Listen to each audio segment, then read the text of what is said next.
আসসালামু আলাইকুম গাইস, আজকে নতুন একটি রেসিপি নিয়ে চলে আসলাম। রেসিপিটি হলো বাচ্চাদেরকে কিভাবে সাবুদানা রান্না করে খাওয়ালে বাচ্চার শরীর স্বাস্থ্য ভালো থাকবে এবং বাচ্চার ওজন দ্রুত বাড়বে। এই রেসিপিটি পুষ্টিবিদ আয়েশা সিদ্দিকা ম্যামের কথা অনুসারে বানানো হয়েছে। ম্যাম বলেছে যেসব বাচ্চাদের ওজন কম, বাচ্চারা খাবার খেতে চায় না, রুচি একেবারেই কম, তাদের জন্য এই খাবারটি বেস্ট।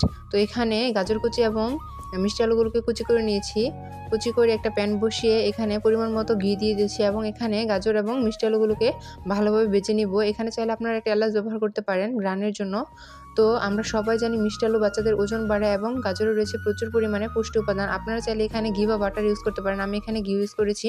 ঘিও তো কিন্তু বাচ্চাদেরকে ওজন বাড়াতে সাহায্য করে। ঘিয়ে রয়েছে গুড ফ্যাট। তো এখানে আমি পরিমাণ মতো পানি দিয়ে দিচ্ছি গাজরটা এবং মিষ্টি আলুগুলোকে সিদ্ধ করার জন্য। আপনারা চাইলে এখন ঢাকনা দিয়ে ঢেকেও দিতে পারেন। এরপর সাবুদানাগুলোকে আমি 1 ঘন্টা ভিজিয়ে রাখার কারণে সাবুদানা অনেকটাই নরম হয়ে গেছে। আমার বেশিক্ষণ কিন্তু সময় লাগবে না এটা রান্না করার জন্য। তো আপনারা চাইলে সাথে সাথেও দিয়ে দিতে পারেন, কিন্তু একটু সময় লাগবে। আপনারা আপনার বাচ্চার যেরকম খেতে পছন্দ করে তেমনই রাখবেন।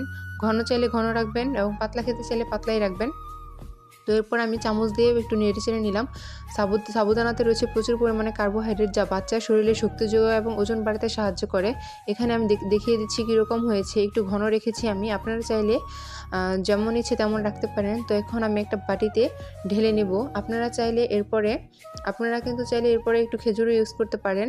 চাইলে একটু বাদাম গুঁড়ো ইউজ করতে পারেন। বাদামে রয়েছে প্রচুর পরিমাণে পুষ্টি। ভিডিওটি এ পর্যন্তই। আসসালামু আলাইকুম।